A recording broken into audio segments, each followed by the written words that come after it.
going on, guys? We are here at a foundation that we're digging in Providence. 24 by 54 two-family house. All right, guys, so what we're preparing for right now is we're actually excavating so we can set up the forms for the footings. We need an inspection done, so we're gonna get ahead of that and make sure that they're here for Monday. Basically, once we have that inspection, then we can pour the concrete, then we start building up the walls. We get that inspected and then we get to pour again. But pretty much this is what we got going on. I mean, it's not too crazy.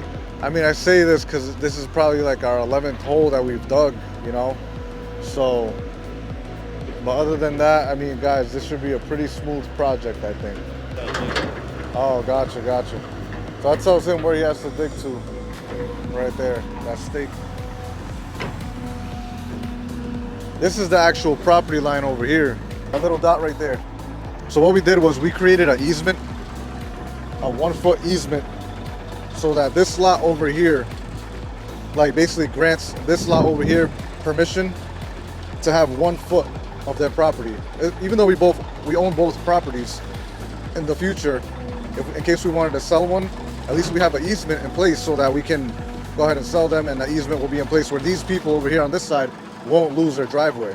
So it's very important for us to do this driveway, because if we didn't give them that easement, and let's say we knocked this down and we took the property line, this house right here, there's no way that you could get back there with this driveway. This house right here, we're actually gonna make it into a two-family townhouse style upstairs. I see a lot of guys trying to convert single families into two families now. I know I definitely influenced some people with that one, but there's a lot that goes into that.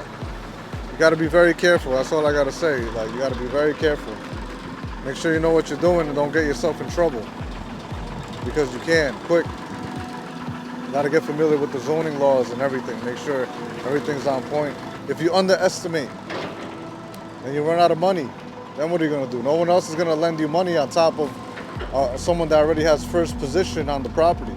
You see what I'm saying? So if someone has first position on the property, you run out of money out of that budget, no one else is gonna come and help you and rescue you unless you ask family members or whatever the case may be, you know, someone that might trust you or whatever, you know. But other than that, there's no second position on this like that a hard money lender would take, another serious investor. The machine that the excavators use to make sure that all the grade is correct, nice and level where they want it, they use this little laser right over here and they match it up to that pole over there that has a sensor on it. This house ended up being a little bigger than what I thought it was gonna be. So there's enough parking back there for like 3 cars. It's good for now. I mean, I'm just glad to be out here. Today I woke up at 4 a.m. I was up at 3 a.m. Yeah, I was excited, that's what it was. But I got up 3 a.m. I drove by over here, made sure there was no cars in the front, you know, because I was gonna have to start knocking on doors. Like, hey, you guys gotta move. Would you end up putting block your car? Oh, nothing.